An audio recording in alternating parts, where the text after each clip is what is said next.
Palavra da Verdade, com Hernandes Dias Lopes. Vamos então abrir a Palavra de Deus no texto de segunda carta de Paulo aos Coríntios, capítulo 12.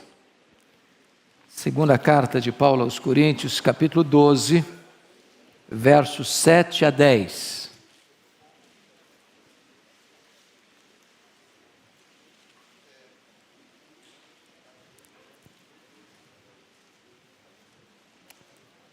Lido o texto, permaneça com a sua Bíblia aberta na passagem, por favor.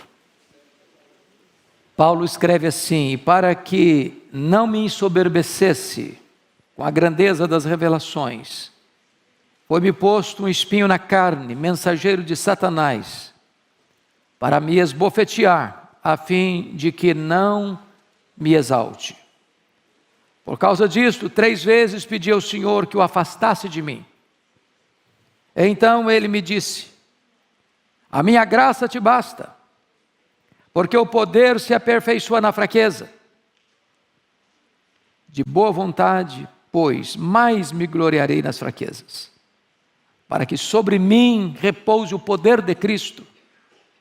Pelo que sinto prazer nas fraquezas, nas injúrias, nas necessidades, nas perseguições, nas angústias por amor de Cristo. Porque quando sou fraco, então é que sou forte. Amém? Vou falar sobre glória e sofrimento. Glória e sofrimento. Bom, é sabido de todos que a segunda carta de Paulo aos Coríntios é a sua carta mais pessoal. É a carta onde Paulo mais abre o coração para relatar os sofrimentos que passou ao longo do seu ministério. Vocês podem conferir isso comigo.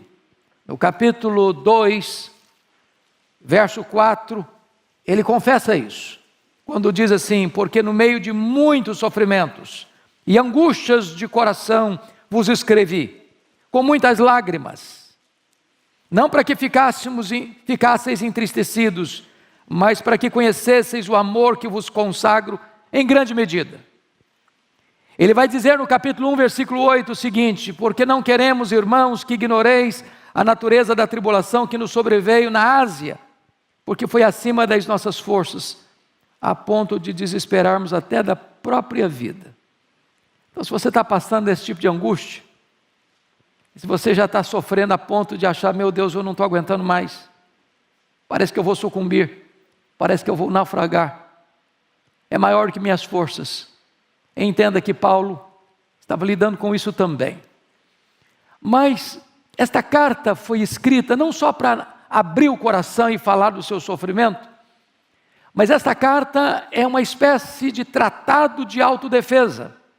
Não só a defesa do Evangelho, mas defesa do seu apostolado. Porque depois que Paulo saiu de Corinto e ele ficou lá 1 ano e 6 meses, aquela capital da Caia, plantando a igreja. Aquela igreja foi a igreja que mais Paulo amou, mas foi a igreja que mais fez Paulo sofrer. A ponto de algumas pessoas ali acharem que Paulo era um impostor. Quando Paulo foi pastor da igreja, a igreja não pagou o salário de Paulo. Foi preciso que irmãos pobres da Macedônia sustentassem Paulo em Corinto, para Paulo ser pastor da igreja de Corinto.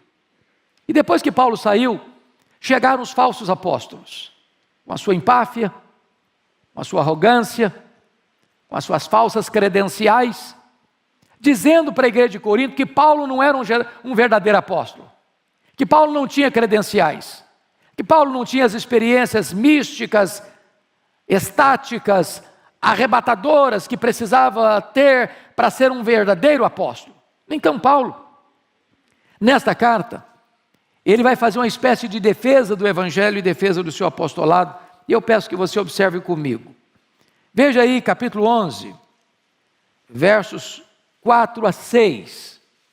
Olha o argumento dele.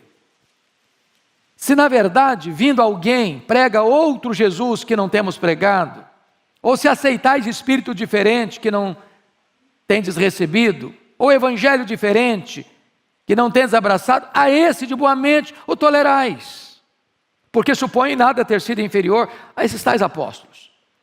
Então o que Paulo está dizendo? É que a igreja de Corinto, que não dera acolhida a ele, como deveria ter dado, enquanto lá esteve, agora está acolhendo, com portas abertas, com coração franqueado, os falsos apóstolos, que enaltecem a si mesmos. Veja comigo, no capítulo 10, no versículo 17 e 18, o que ele diz? Aquele, porém, que se glorie, glorie-se no Senhor, porque não é aprovado quem a si mesmo se louva, e sim aquele a quem o Senhor louva. Notinha de rodapé.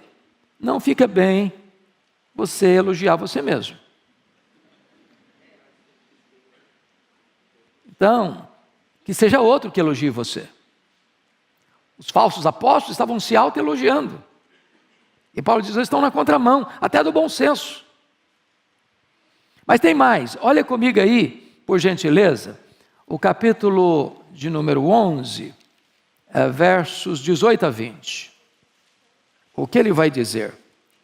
E posto que muitos se gloriam segundo a carne, também eu me gloriarei. Porque sendo vós sensatos, de boa mente, tolerais os insensatos. Ele está usando uma linguagem irônica. Tolerais quem vos escravize, quem vos devore, quem vos detenha, quem se exalte, quem vos esbofeteie no rosto. Ele está fazendo uma crítica aos falsos apóstolos e uma crítica à igreja. Porque os falsos apóstolos se elogiavam, se enalteciam. E a igreja está sendo explorada por esses falsos apóstolos. Eles não estavam atrás do povo, estavam atrás do dinheiro do povo. Queriam explorar o povo, queriam usurpar o povo. E a igreja dando espaço para essa gente. Mas tem mais. Olha aí comigo, capítulo 11, versículo 30. Se tenho de gloriar-me, gloriar-me-ei no que diz respeito à minha fraqueza. Então eu quero terminar esse pano de fundo para entrar no texto. Paulo foi levado, na defesa do seu apostolado, a fazer uma coisa que ele não concordava em fazer. Em se autoelogiar, em se autopromover. Ele achava isso um contrassenso, uma coisa inadequada para um crente maduro.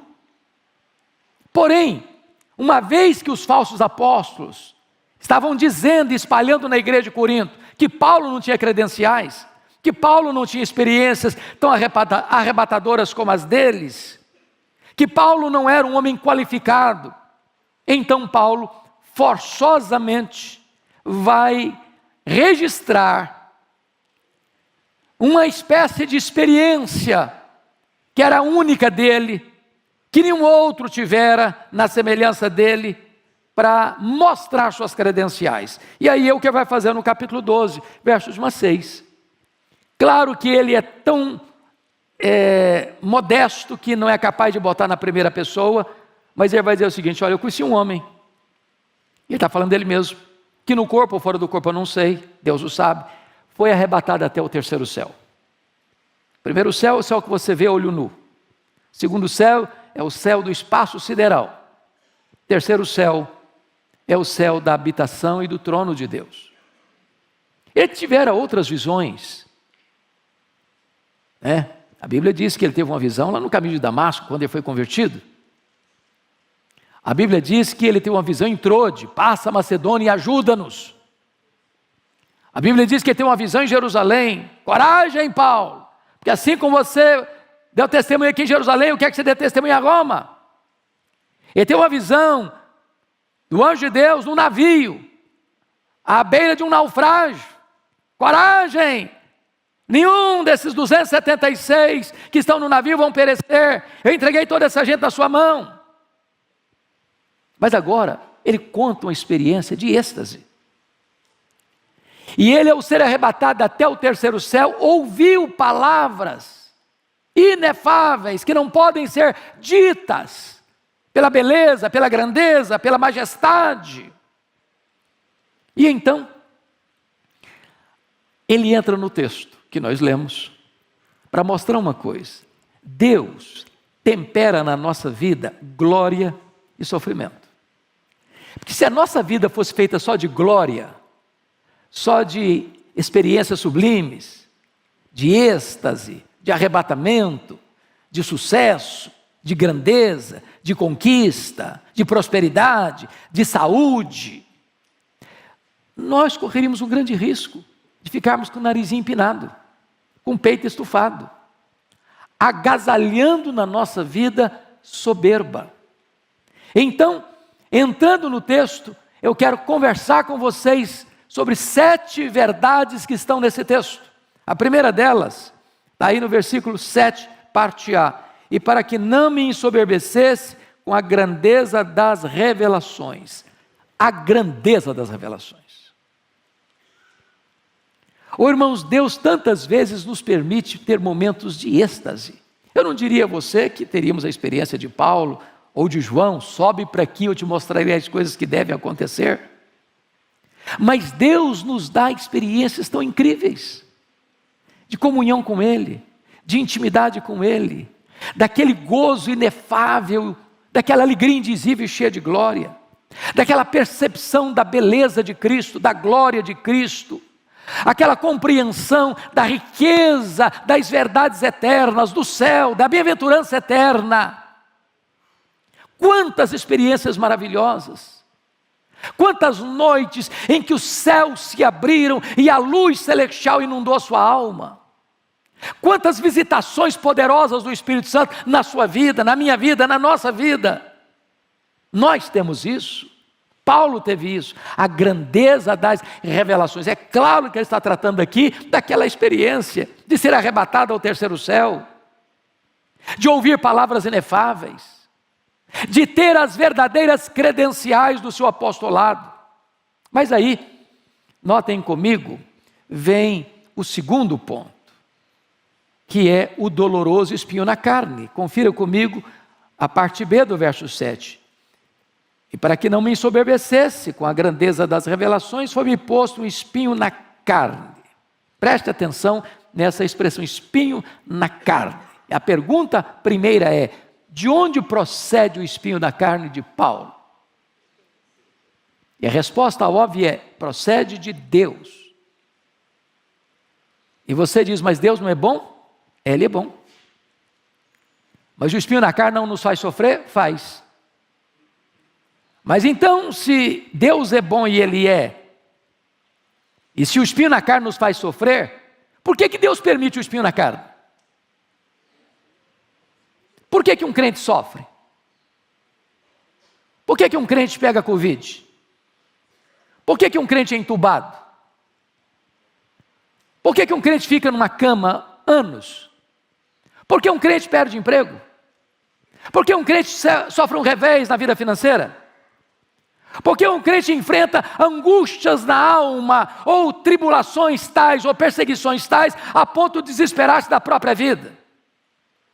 E a resposta está clara: para que eu não me ensoberbecesse. Deus tempera glória e sofrimento. Bom, a segunda pergunta é: o que é esse espinho na carne de Paulo? Aqui não há um consenso. Esta palavra espinho só aparece aqui em todo o Novo Testamento. E a palavra é uma estaca que entra, rasga a carne e produz sofrimento. Não houve consenso na história da igreja sobre isso. Para Calvino, o espinho na carne eram as angústias espirituais de Paulo. Para Lutero, eram as perseguições sofridas. Outros achavam que o espinho na carne de Paulo eram as suas tentações, uma vez que ele era um homem solteiro e lidando com todas as tensões da alma. Mas eu quero crer, e até estou convencido disso, embora não seja unanimidade esse entendimento, que o espinho na carne de Paulo era uma enfermidade física. Só para você chegar comigo a essa conclusão, vire 2 páginas da sua Bíblia. Gálatas 4, 13 a 15. Paulo saiu de Antioquia da Síria, foi para a região da Galácia do Sul, Antioquia de Pisídia, Icônio, Derbe e Listra. E olha o que ele narra. Verso 13, 4:13. E vós sabeis que vos preguei o evangelho a primeira vez por causa de uma enfermidade física.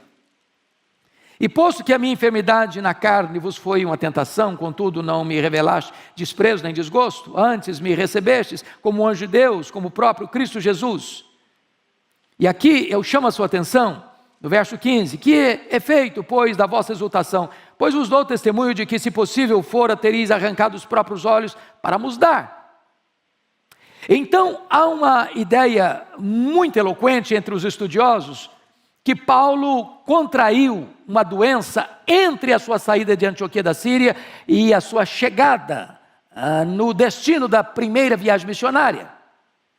E muito provavelmente ele pega essa enfermidade em Antioquia, em perto da Panfilha, que era uma região alagadiça, pantanosa, e possivelmente ele pegou uma malária que dava uma dor de cabeça alucinante, afetando inclusive a visão.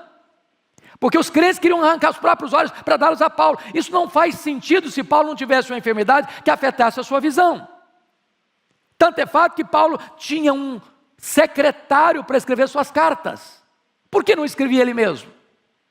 Eu acho mais fácil eu mesmo escrever do que ditando para outra pessoa escrever. O raciocínio fica mais rápido, mais claro. Paulo chegou a chamar o sumo sacerdote de parede branqueada, talvez ele não enxergasse tão claro, tão lúcido. O certo é, meus irmãos, que a enfermidade foi colocada nele, e talvez é isso que ele está falando, esse espinho na carne, para acicatar e trazer sofrimento, para que ele não se ensoberbecesse. Eu quero dizer a você que muitos crentes ainda hoje sofrem. Você está sofrendo? Você lida com a enfermidade crônica? Precisa tomar remédio todo dia, todo dia. Pois é, às vezes Deus equilibra glória e sofrimento, para que a gente não se ensoberbeça. Terceira lição do texto, as bofetadas de Satanás. Olha aí o versículo 7, a parte C. Veja comigo. Foi-me posto um espinho na carne, mensageiro de Satanás, para me esbofetear, a fim de que eu não me exalte. Você pode perguntar, bom, mas para um pouquinho aí. O espinho na carne vem de Deus. E como é que se veio de Deus, Satanás bate na minha cara com esse espinho? Porque esta é a tarefa de Satanás. Quando a providência é carrancuda, e às vezes Satanás chega para você e diz assim, está vendo aí, ó? Você não é crente? Você não anda com Deus? Você não é fiel a Deus? Você não faz as coisas direitinho? Você não obedece os preceitos de Deus? Está sofrendo, está passando por essa magrela, está passando por essa dificuldade. Olha o seu vizinho lá, ó, não é crente igual a você, não anda com Deus igual a você, ele não reconhece Deus como você, ele não vive como você, está lá num vidão. Não tem a preocupação dos mortais. O corpo dele é sadio e nédio, já vem bronzeado de fábrica. E você está passando essa magrela toda. Se Deus amasse você, você não estava nessa. Se Deus amasse você, você não estava passando por isso. Deixa eu lhe dizer algo muito importante hoje.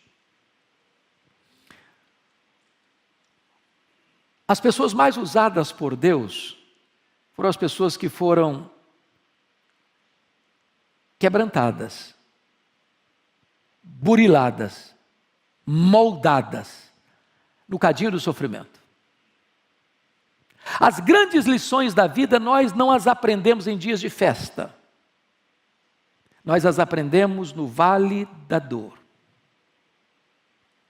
Eu olho a história e vejo homens como Calvino, que passou boa parte do ministério dele acamado. E enquanto acamado estava, ia ditando para os seus secretários as obras que escreveu.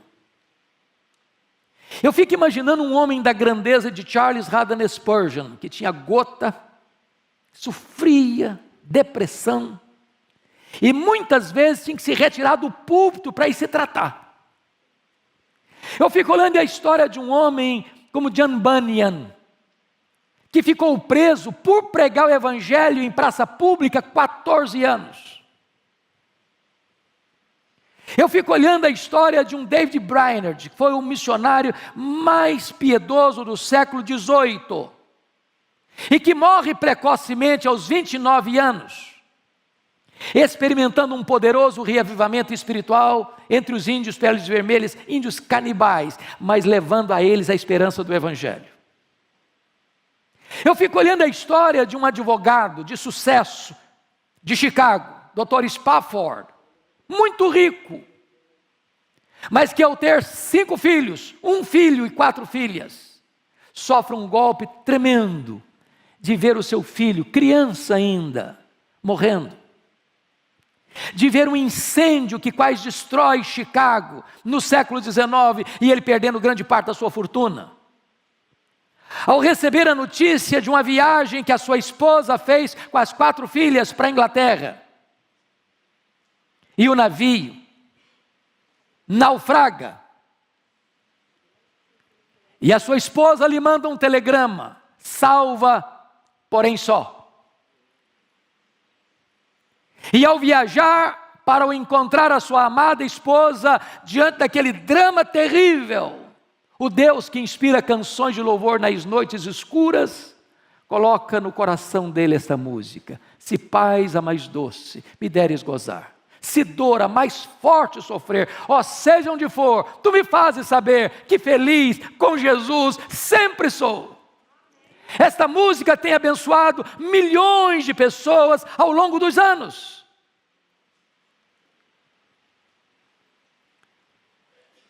Se Deus está permitindo você passar por um espinho na carne, e se Satanás está batendo no seu rosto com esse sofrimento, entenda uma coisa: o seu sofrimento vai ser uma fonte de consolo para muita gente. Porque é Deus quem nos consola em toda a nossa angústia, para consolarmos outros que estiverem passando pelas mesmas angústias com que nós fomos consolados por Deus. Mas em quarto lugar, a quarta lição do texto: as orações indeferidas ou não atendidas. Olha comigo o versículo 8. Por causa disso, 3 vezes pedi ao Senhor que o afastasse de mim. Notem comigo, irmãos, Paulo era um homem de oração. Paulo era um homem que orava até por gente que ele nunca tinha visto. Paulo orava incessantemente. Paulo orou por muitas pessoas doentes, elas foram curadas. Paulo orou e Deus ressuscitou Eutico, um milagre extraordinário. Agora Paulo está doente.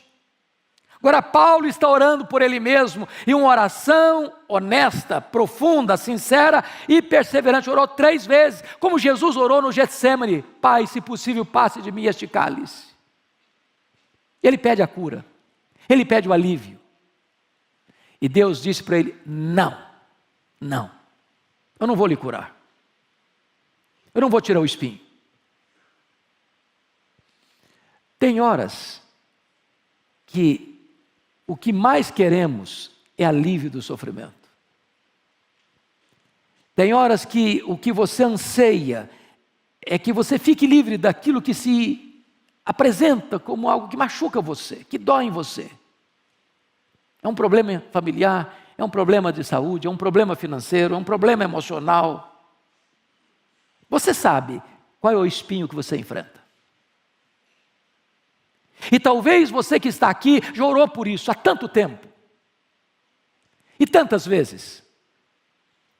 E Deus diga, como aqui está escrito: por causa disso, 3 vezes eu pedi ao Senhor que o afastasse de mim.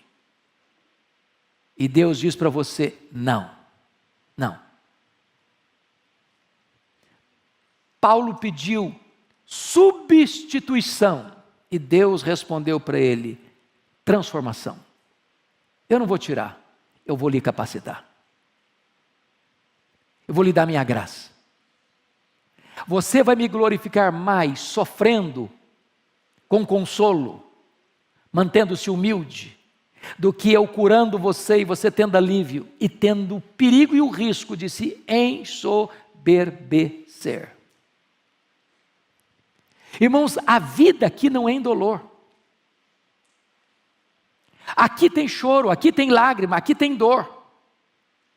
E eu não estou fazendo uma apologia ao sofrimento, eu não estou fazendo apologia à lágrima, eu não estou fazendo apologia à enfermidade, eu não estou dizendo que você é masoquista, eu não estou dizendo que você tem prazer em sofrer, eu não estou falando isso, e Deus não está dizendo isso. Mas muitas vezes o sofrimento nos vem para nos colocar numa posição de completa e permanente dependência de Deus. Então vem a quinta lição, a resposta desconcertante de Deus no verso 9a. Olha aí, então Deus me disse, a minha graça te basta, porque o poder se aperfeiçoa na fraqueza. A maior necessidade sua e minha não é nem de alívio, é da graça suficiente. Tiago, no capítulo 1 da sua carta, no versículo 2, ele diz assim, meus irmãos, tende por motivo de toda alegria, preste atenção nisso, motivo de toda alegria, o passardes por várias provações. Parece que não é comum você juntar as duas coisas, alegria e provação.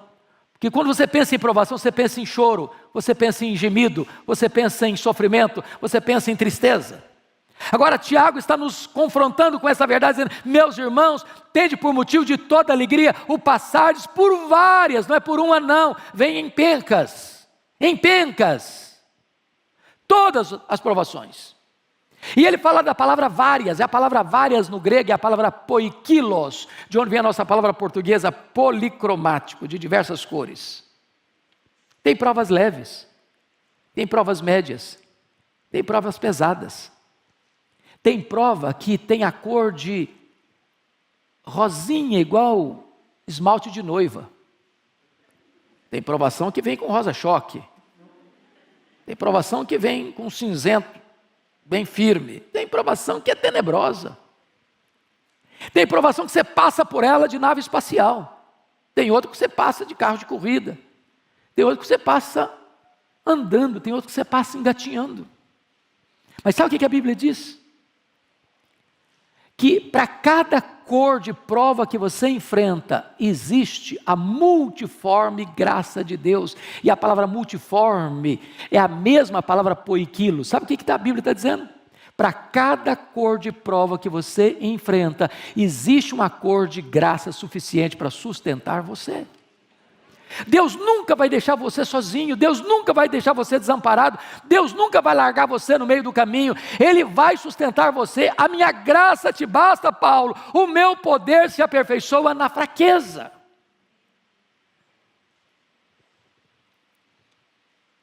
Então vem a sexta lição, a rendição obediente. Confira comigo o verso 9b, por gentileza. E o versículo de número 10a, ele diz assim, de boa vontade, pois mais me gloriarei nas fraquezas, para que sobre mim repouse o poder de Cristo. Pelo que sinto prazer nas fraquezas, nas injúrias, nas necessidades, nas perseguições, nas angústias, por amor de Cristo. Meus irmãos, tem muita gente que quando recebe um não de Deus se revolta, não é verdade? Tem outras pessoas, Deus me decepcionou, eu pedi para Ele, não me atendeu.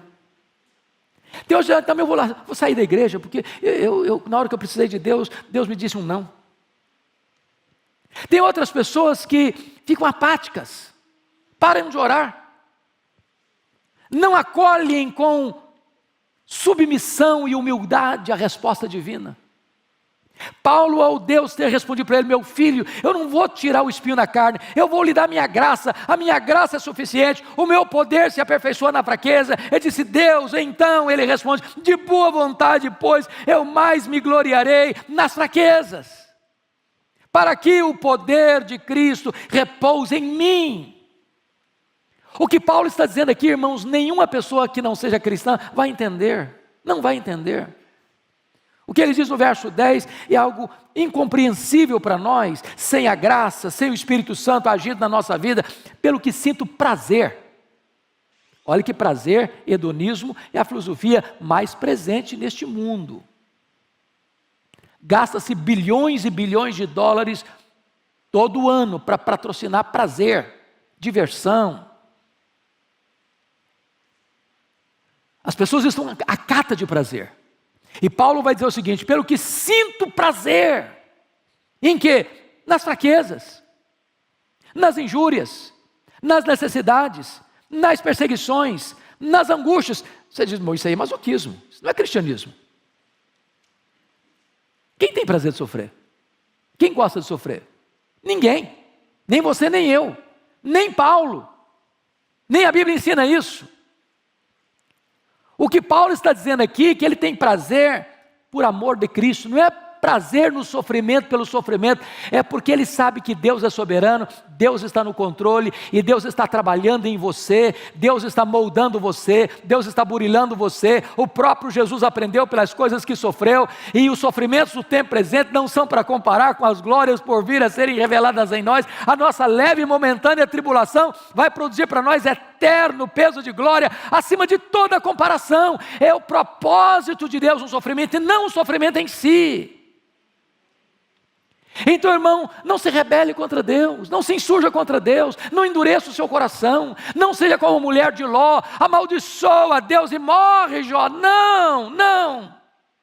Deus não é sádico, Deus não desperdiça sofrimento na vida dos seus filhos. Se você está passando por uma luta, entenda isso: Deus está no controle, Deus é bom, Deus é Pai, Ele está trabalhando por você, Ele está trabalhando em você, para depois trabalhar através de você.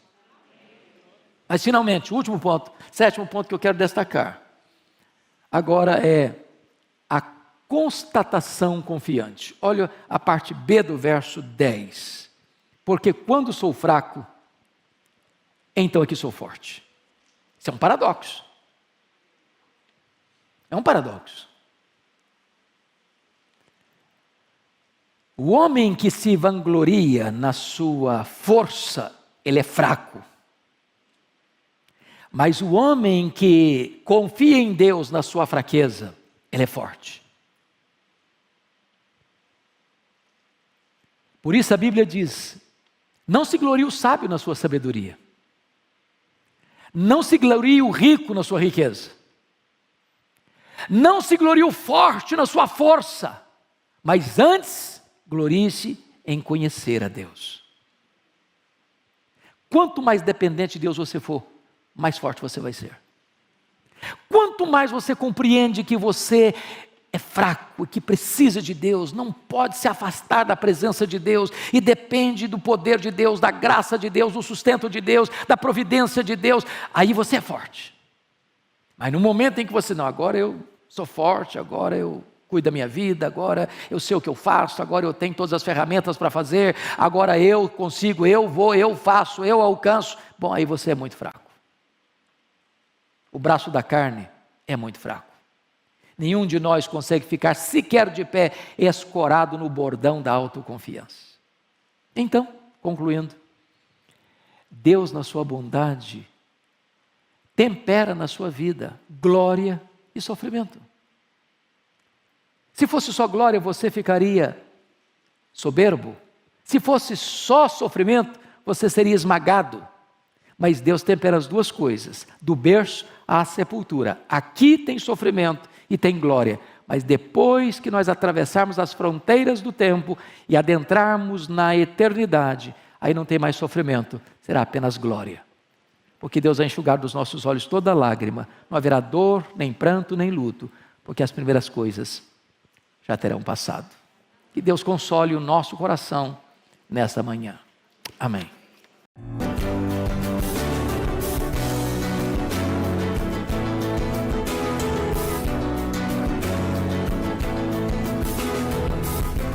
Palavra da Verdade, com Hernandes Dias Lopes.